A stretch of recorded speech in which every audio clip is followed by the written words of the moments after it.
মাঝে মাঝে আল্লাহ আমাদেরকে দুঃখ কষ্ট দিয়ে পরীক্ষা করতে চান, এগুলো আমাদের জন্য খারাপ নয়।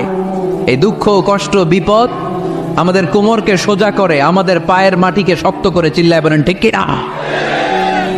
প্রতিকূল পরিবেশে কিভাবে বাঁচতে হয় এই দুঃখ কষ্ট আমাদেরকে শিখায়। এজন্য মুমিন বান্দার বৈশিষ্ট্য হচ্ছে দুঃখ কষ্ট বেদনা জ্বালা এগুলোতে সে আপসেট হয় না, সে হাল ছেড়ে দেয় না, সে ভরসা রাখে একজনের উপর, চিল্লায় বলতে হবে তিনি কে? কারণ মুমিন জানে রাত্রি যত গভীর হয় অন্ধকার তমানিসা ভেদ করে সুবহে সাদিক হয়। মুমিন জানে গর্ভবতী নারীর পেটের ব্যথা যেই দিন বাড়তে থাকে ওই দিনই নতুন মেহমান আগমনের সময় ঘনাতে থাকে। মুমিন জানে তার জীবনে দুঃখ কষ্ট বিপদ যত বাড়তে থাকে সুখের দিন কাছে আসতে থাকে। এজন্য মুমিনের হারাবার কিছু নেই। ইন্না মাআল উসরি ইউসরা, ইন্না মাআল উসরি ইউসরা। নবী হে, কষ্টের পরেই আছে আনন্দ, দুঃখের পরেই আছে সুখ। আপনি সমস্যায় পড়েছেন, ওই সমস্যার সমাধানও আছে না নেই? এই পৃথিবীতে এমন কোন সমস্যা আছে যেটার সমাধান নেই? কথা বলেন। সমস্যা তৈরি করেছে কে? আবার সমাধানও দিয়েছে কে? Allah doesn't create a lock without its key. Allah কখনো চাবি না বানাইয়া ওইটার তালা বানায় নাই। কথা কন। তালাও যেহেতু আছে ওই তালার চাবিও বানিয়েছে কে? মা আনজালাল্লাহু দান ইল্লা আনজালাল্লাহু লাহু শিফা। আল্লাহ দুনিয়ায় এমন কোন রোগ পাঠায় নাই যেই রোগের ঔষধ বানায় নাই, এমন কোন রোগ নাজিল করে নাই যেই রোগের কোনো চিকিৎসা বানায় নাই, হয়তো সেটা আবিষ্কার হয় নাই। অনেকে ক্যান্সারের কথা বলতে পারেন যে হুজুর ক্যান্সার এমন রোগ, এই ক্যান্সার তার নাই কোনো অ্যান্সার, কিন্তু বিজ্ঞানীরা বলতেছে এটারও অ্যান্সার আবিষ্কৃত হচ্ছে। সুবহানাল্লাহ কইবেন না? কিছু কিছু ক্ষেত্রে হয়েও গিয়েছে। এজন্য দুঃখের পরেই আছে সুখ, কষ্টের পরেই আছে আনন্দ। এই দুনিয়াটাই এরকম, কষ্টের পরই আনন্দ। দেখবেন তারাবির নামাজ 20 রাকাত পড়তে কষ্ট লাগে না? কোমরে ব্যথা, হাঁটুতে ব্যথা, কিন্তু 20টা রাকাত যখন শেষ করে মসজিদ থেকে বের হই একটা আনন্দ আছে না নাই? কষ্ট করে পরীক্ষার জন্য প্রিপারেশন নিলেন আপনি কয়েক মাস, কিন্তু ফলাফল যখন ভালো হয় তখন একটা আনন্দ আছে না নাই? সারাদিন রোজা রাখলেন রমজানে, কি কষ্ট, তৃষ্ণায় গলা ফেটে যায়, কিন্তু ইফতারির সময় যখন রুহ আফজা শরবতটা খাই কেমন লাগে? একটা আনন্দ আছে না নাই?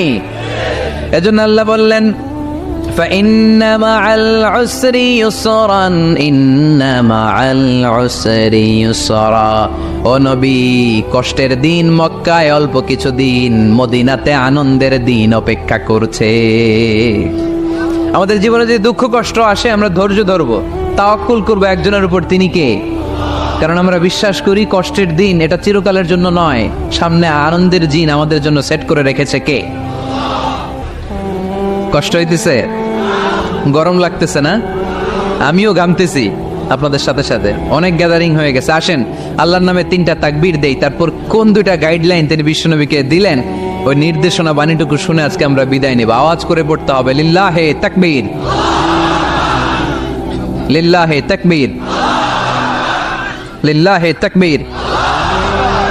গাইডলাইন নাম্বার 1, ফাইদা ফারাগতা ফানসাব।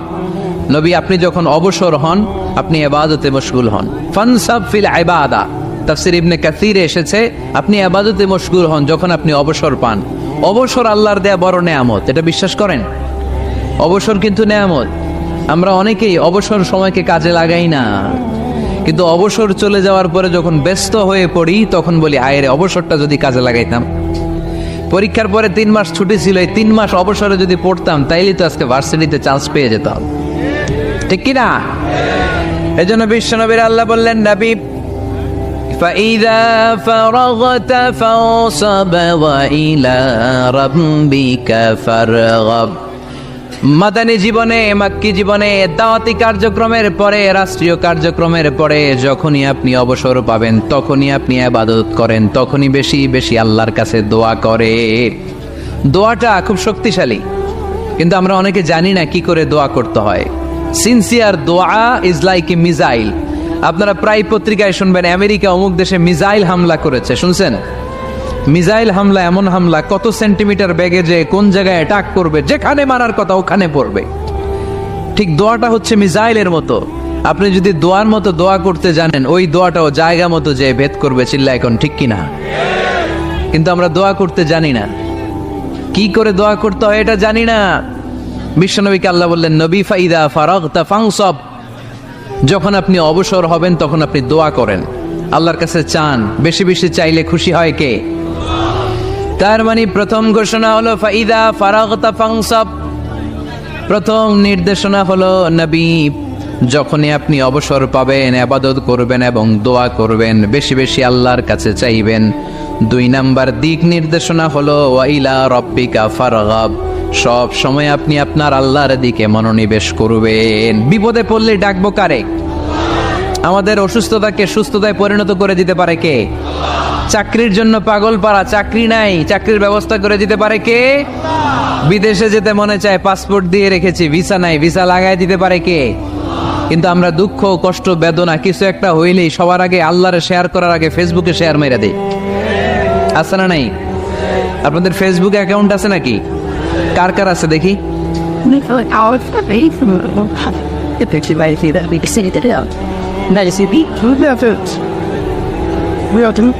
আছে আছে, এটার জন্য আমরা ভালো কাজে লাগাই, ঠিক কিনা?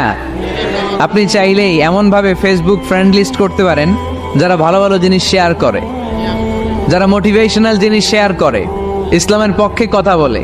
আপনার এক একটা শেয়ারে অনেকের জীবন বেঁচে যেতে পারে, ঠিক কিনা? একজন মুমূর্ষু রোগীকে বাঁচাতে রক্তের প্রয়োজন, রক্তের গ্রুপ এ পজিটিভ, যারা রক্ত দান করতে আগ্রহী তারা এই নাম্বারে যোগাযোগ করুন। ফেসবুকে মাঝে মাঝে এরকম নিউজ আসে না নেই?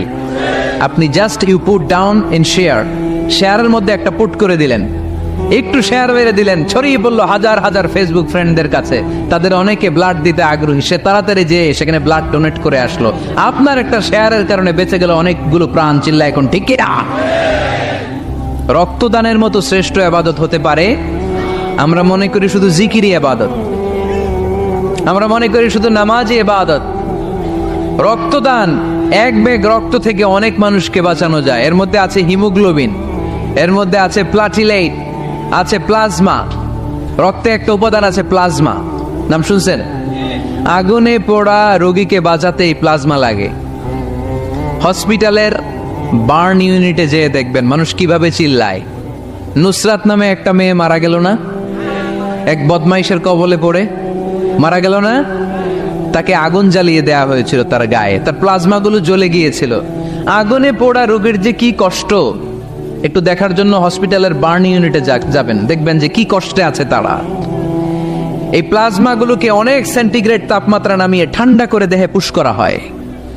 আপনার এক ব্যাগ রক্ত থেকে প্লাজমা আলাদা করা হবে, প্লেটলেটস আলাদা করা হবে, হিমোগ্লোবিন আলাদা করা হবে, শ্বেতকণিকা, লোহিত কণিকা আলাদা করে অনেকগুলো মানুষ বেঁচে যাবে। এজন্য ফেসবুক থাকাটা দোষের কিছু না, তবে ভালো কাজে আমরা ব্যবহার করব, ঠিক কিনা? আপনার ফেসবুক শেয়ারিং আপনার জান্নাতি বানাতে পারে, আর আপনার ফেসবুক শেয়ারিং আপনার জাহান্নামের লাকড়ি বানাতে পারে। চিল্লায় বলেন ঠিক কিনা? So the decision is yours, সিদ্ধান্ত আপনাকে নিতে হবে আপনি কিভাবে করবেন। যে কোনো বিপদে ওয়াইলা রাব্বিকা ফারগাব, কোনো দিকে মনোনিবেশ না করে কার দিকে মনোনিবেশ করব? যে কোনো বিপদ আপদ ফেসবুকে শেয়ার করার আগে শেয়ার করব কার কাছে? আমাদের যার যা লাগে আল্লাহ সবও যদি দিয়ে দেয়, আল্লাহর ধনভাণ্ডারের 1 ইঞ্চিও কমবে? হাদিসে কুদসিতে আল্লাহ বললেন, লাউ আন্না আউওয়ালাকুম ওয়া আখিরাকুম ওয়া ইনসাকুম ওয়া জিন্নাকুম, পৃথিবীর সব জিন, পৃথিবীর সব মানুষ বিশাল মরুভূমিতে দাঁড়িয়ে যদি আমার কাছে চাইতে শুরু করে, আল্লাহ এটা দাও, ওটা দাও, ওটা দাও, আমি আল্লাহ তোমাদের সব চাহিদাও যদি মিটিয়ে দেই, আমি আল্লাহর ধনভাণ্ডারের 1 ইঞ্চিও কমবে না। এজন্য চাইবো কার কাছে? বিপদে আপদে ভরসা করব কার কাছে? আর অবসরগুলোকে কাজে লাগানোর দরকার আছে না নাই? স্বাবলম্বী হওয়ার চেষ্টা করার দরকার আছে না নাই? ফাইন্নামা আল উসরি ইউসরা, ইন্নামা আল উসরি ইউসরা। নবী হে, কষ্টের পরেই আছে সুখ, দুঃখের পরেই আছে আনন্দ। সব সময় মানুষের সময় একরকম কাটে না। এজন্য আমরা তাওয়াক্কুল করতে চাই একজনের উপর, তিনি কে? এরপরে রাব্বুল আলামিন বিশ্বনবীকে নেয়ামতের বর্ণনার ঘটনা শুনিয়ে বিশ্বনবীকে সান্ত্বনা বাণী শোনাচ্ছেন আর পড়ছেন, ফাইন্না মাআল উসরি ইউসরান, ইন্না মাআল উসরি ইউসরা।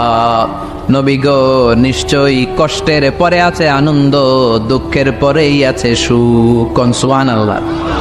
কষ্টের পরে আনন্দ, দুঃখের পরে the struggle is permanent in our life. দুঃখ কষ্ট এটা আমাদের জীবনে পার্মানেন্ট না, এটা সাময়িক।